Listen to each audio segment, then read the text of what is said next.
क्या आपने कभी किसी धात या चीज को हाथ लगाते हुए एक झटका सा महसूस किया है, जैसे हल्का सा करंट लगा हो? ये अक्सर होता है, लेकिन सवाल ये है कि ऐसा क्यों होता है।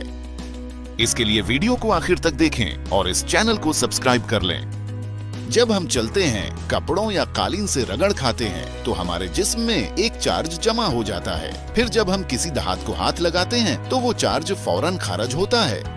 इसे स्टैटिक इलेक्ट्रिसिटी कहते हैं। ये बिल्कुल आम बात है, खास तौर पर इस तरह के मौसम में जब हवा खुश्क होती है। अगर किसी बरकी आले में खराबी हो, जैसे वायरिंग या ग्राउंडिंग का मसला, तो धाती हिस्सा करंट से भर सकता है और जैसे ही आप हाथ लगाएंगे आपको जोर का झटका लग सकता है। कभी कभी हम नंगे पांव होते हैं और आला अच्छी तरह ग्राउंड नहीं होता। ऐसे में बिजली का करंट हमारे जिस्म से गुजर सकता है, इसलिए नंगे पांव मत रहें, खास तौर पर जब बरकी आलात के पास हों। कभी कभी दिमागी या आसाबी निजाम भी हमें ऐसे सिग्नल देता है जैसे हल्का करंट लगा हो, हालांकि ऐसा कुछ नहीं होता। ये ज्यादातर फ्रीक्वेंसी, थकने या न्यूरोलॉजिकल वजूहात की बना पर हो सकता है। तो याद रखें, नंगे हाथ से बरकी आलात को मत छुएं, नंगे पांव फर्श पर मत रहें।